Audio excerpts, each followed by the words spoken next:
अस्सलाम वालेकुम दोस्तों, मेरा नाम है मोहम्मद रियाज और आप देख रहे हैं हमारी हज 2025 की वीडियो सीरीज। दोस्तों, पिछले दिनों मैंने आपको वीडियो में बताया हुआ था कि हज 2025 की तैयारियां शुरू हो गई है और हज 2025 की जो पॉलिसी है, नियम कानून है, वह हज कमेटी ने जारी कर दिया है। हज कमेटी की साइट पे भी आ गया है, जिसे आप जाके देख सकते हैं। तो दोस्तों, पॉलिसी में जो बड़े बड़े पॉइंट्स थे, जो बदलाव किए इस साल हज कमेटी ने, उसके बारे में मैंने आपको पहले ही बता दिया था। और जैसे जैसे वक्त आएगा इंशाल्लाह एक पॉइंट पे हम लोग जो है कि एक्सप्लेन करेंगे। तो हर साल जो लोग हज पे जाते हैं उनका जो है कि कुछ क्वेश्चंस होते हैं, कुछ सवाल होते हैं। उसी सवालों में एक बड़ा सवाल होता है कि अगर बच्चों को हज पे लेके जाना है तो उनको कैसे लेके जाया जाए, उनका क्या सिस्टम है, क्या तरतीब है, हज कमेटी के क्या रूल्स एंड रेगुलेशंस हैं। तो आइए आज इस वीडियो में हम लोग जो है कि आपको इंशाल्लाह बताने की कोशिश करेंगे कि अगर आप बच्चे को लेके जा रहे हैं, नाबालिग बच्चों को लेके जा रहे हैं, 18 साल से कम के बच्चों को लेके जा रहे हैं हज पे, तो उनके लिए आपको क्या क्या करना होएगा और हज कमेटी के क्या नियम कानून है। तो वीडियो को आखिर तक देखिए, इंशाल्लाह आपको फ़ायदा होगा। तो दोस्तों, हज कमेटी की जो पॉलिसी है उसमें जो 5th पॉइंट है, जिसमें एलिजिबिलिटी बताई गई है, योग्यता, कि कौन कौन से लोग जो है कि हज कमेटी से हज करने के लिए योग्य हैं। तो उसमें जो है कि बच्चों के बारे में बताया गया है पॉइंट।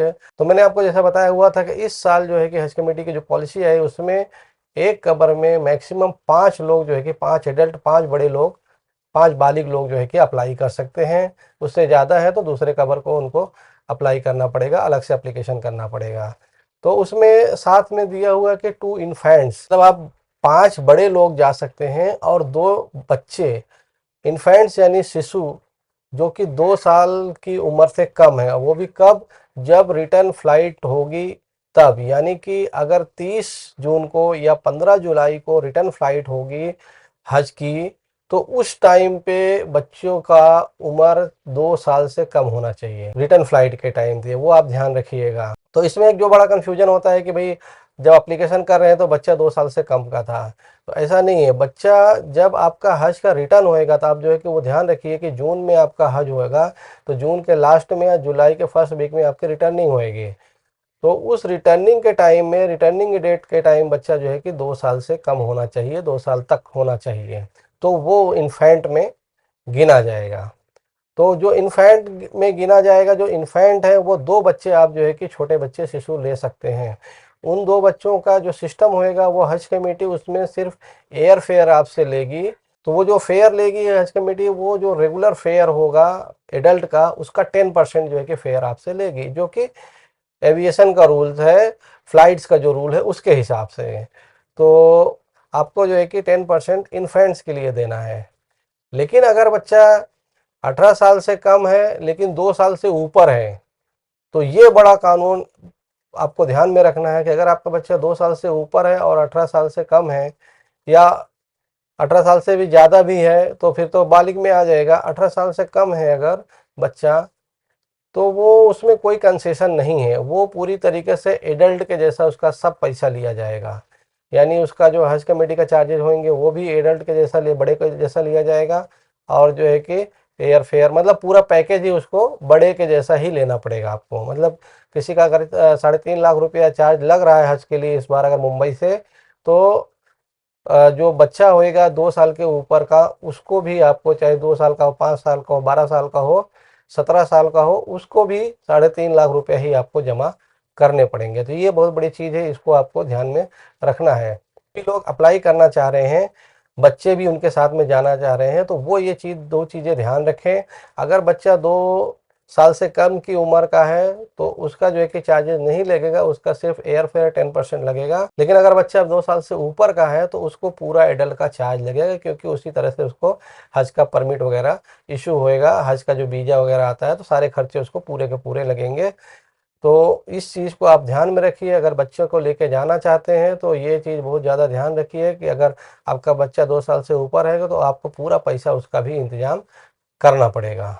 दूसरी अहम बात यह है कि जैसे कि हज कमेटी ने बताया हुआ है कि जो लेडीज हैं जो एडवांस स्टेज ऑफ प्रेगनेंसी में हैं, उनको एप्लीकेशन नहीं करना है, क्योंकि जो एविएशन के रूल्स रहेंगे, फ़्लाइट के जो रूल्स रहेंगे, उसके हिसाब से उनको, अगर उस स्टेज में रहेंगे तो उनको जो है कि फ़्लाइट में अलाउ नहीं किया जाएगा। तो उनको ये बात ध्यान में रखना है। लेकिन अगर आप जो है कि एप्लीकेशन कर रहे हैं और आपका प्रेगनेंसी ऐसा है कि मतलब हज से जाने से पहले डिलीवरी वगैरह हो जाएगी, बच्चा पैदा हो जाएगा, तो आपको ये ध्यान रखना है कि उसका भी फिर आपको जो है कि अप्लाई करना पड़ेगा, उसके लिए रिक्वेस्ट हज कमेटी को करना पड़ेगा अगर आपको बच्चा लेके साथ में जाना है। तो वो चीज़ आपको ध्यान में रखिए। और ऐसा होगा कि अगर सीट्स अवेलेबल होंगी तो आपको अलाउ किया जाएगा, नहीं तो हो सकता है कि आपको पूरा कवर ही कैंसिल करना पड़े या बच्चे को घर पे छोड़ के जाना पड़े। तो ये चीज़ भी आपको ध्यान में रखना है।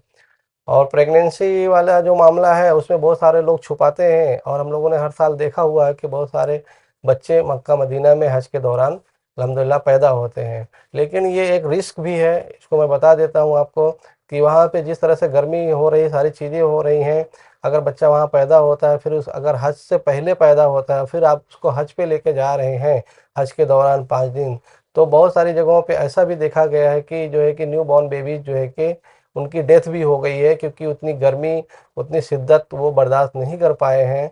और जो है कि पानी वगैरह का जो प्रॉब्लम होता है डिहाइड्रेशन की वजह से, गर्मी की वजह से स्पेशली, और जो दौड़ भाग होती है, तो बहुत ज़्यादा जो है कि आपके लिए मुसीबत हो जाएगी, परेशानी हो जाएगी।